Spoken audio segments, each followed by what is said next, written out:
السلام عليكم ورحمة الله تعالى وبركاته. نتمنى أنكم تكونوا بخير وأحوالكم طيبة. مرحبا بكم في فيديو جديد من قناة وصفات ندى. اليوم إن شاء الله غنقدم معكم بسلات صغار اللي كنحضروهم غير بالعجين ديال المسمن، عجين اللي كتجينا مورقة وهشيشة كتذوب في الفم بحشوة سهلة واقتصادية.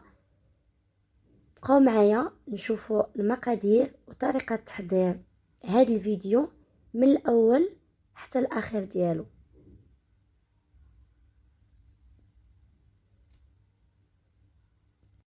في المكونات غادي نحتاج 5 الكؤوس ديال العنبه ديال الدقيق، معلقه اونس كبيره ديال سكر سنيده، وبياض ديال بيضه، وغادي نزيد شويه ديال الملح حسب الذوق. وغادي نجمع العجين بشويه ديال الماء اللي يكون عادي غير من روبيني، وغادي نجمع العجين مزيان ونحاول اننا نخففوها تجينا خفيفه شويه. بالنسبه للبياض البيض فهو اللي كيعطينا داك القرمشه للعجين. غادي نوضع العجين في بلاستيك غذائي وغادي نخليوها باش تدلك لينا بلا مجهود، ما نحتاجوش اننا ندلكوها، غنوضعوها فقط في بلاستيك غذائي وغادي نخليوها على ما نوجدوا الحشوه. شحال ما بقات شحال ما غترتاح، حيتاش يعني ما فيهاش الخميره، فماشي مشكل، ممكن نعجنوها الصباح ونخدموها حتى العشيه.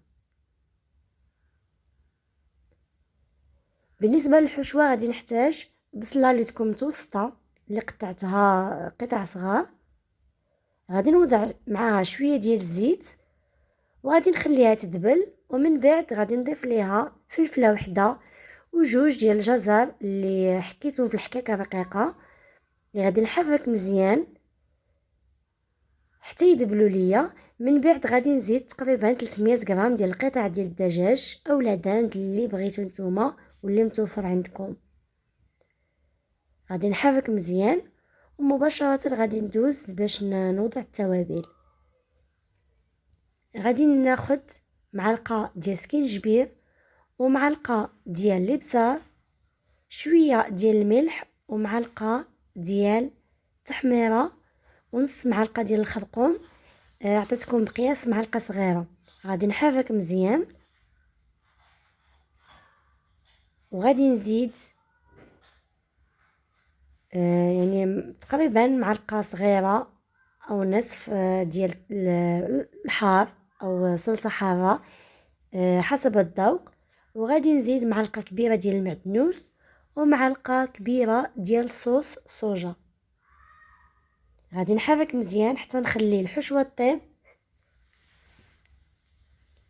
ومن بعد غادي نضيف ليها شويه ديال الزيتون مقطع. بالنسبه انا غنزيد الشعريه ديال شينوا او شعريه الارز اللي متوفر عندكم، اللي رطبتها في الماء دافي او سخون وخليتها تتقطر، وقطعتها قطع رقاق وضفتها فوق الحشوه.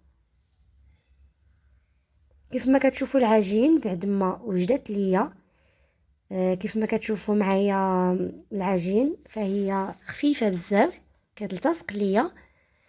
غادي نبدا نوضع كويرات وانا كنستعن بالزيت، تقريبا عطاتني 6 ديال القطع. غنبدا نطلق في العجين، غادي نستعن بشويه ديال الزيت وغادي ندوب شويه ديال الزبده، اي زبده متوفره عندكم غير باش نورق العجين. دوبوا الكميه اللي غادي تحتاجوا، انا تقريبا هنايا ما كاملاش نص زلافه.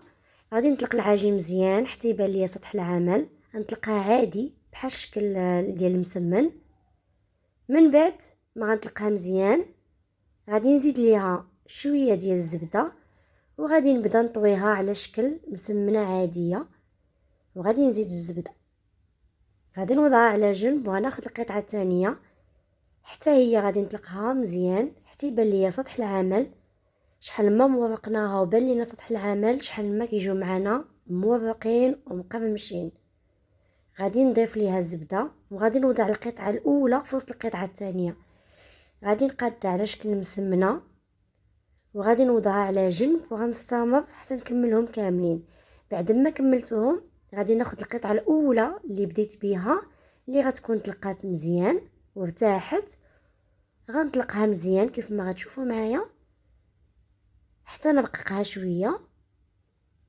من بعد غادي نحيد ليها الزوائد، يعني دوك الجناب اللي ما مقادينش، وغادي نقطعها تقريبا على 3 من الطول ومن العرض. غتعطينا تقريبا 9 ديال القطع. غادي نطلق دوك القطع قبل ما نبدا نخدم بهم. غادي ناخذ واحد الغطايه ديال الشكلاط او ديال النسكافيه اللي متوفر عندكم او اللي باغيين. غادي نغطيها بسلوفان او بشي ميكا، غير باش فاش نحطو فيها العجين ما تقطعش لينا، حيتاش فيها واحد الجوانب كيقطعوا العجين. غادي نبدا نحط الحشوه وغادي نثبت العجين مزيان بيدي، وغادي نبرك عليها باش تعطينا داك الشكل ديال البسطيله مدوره كيف ما كتشوفوا معايا. غادي ناخذ القطعه الثانيه غادي نبسطها وغادي نوضعها فوق من ديك الغطايه، وغادي نقاد فيها الحشوه وغادي نثبتها مزيان بالمعلقه باش تعطينا الشكل دائري. وغادي نبدا نثبت في العجين مزيان حتى نحصل على واحد البسيطه دايره. غادي نستمر هكا حتى نكمل الكميه اللي عندي ديال الحشوه وديال العجين، وغادي ندوزو نشوفوا الطريقه كيفاش غنطيبوهم. بعد ما ساليتهم كاملين غادي ندهنهم بصفار د البيض مع زدت ليها معلقه صغيره ديال الخل ومعلقه صغيره ديال صوص صوجا باش تعطينا واحد اللون اللي هو زوين. غادي ندهنهم مزيان وغادي نسخن الفرن على درجه الحراره 200 درجه يطيبوا لنا من التحت، وغادي نحمروهم من الفوق. وبالنسبه للفرن نكونوا سخناه من قبل. وهذا هو الشكل ديالهم بعد ما خرجتهم من الفرن، هذا هو اللون ديالهم. غادي نزوقهم بشويه ديال الفرماج احمر وشويه ديال الحامض، والتزيين كيبقى اختياري كيف ما بغيتو.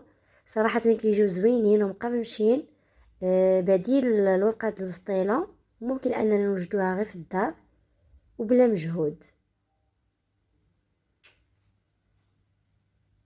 نتمنى الفيديو اليوم من الاعجاب ديالكم، وإلا عجبكم ما تنساوش الاشتراك في القناه باش يوصلكم دائما الجديد ديالي. نتلاقاو ان شاء الله في فيديو جديد.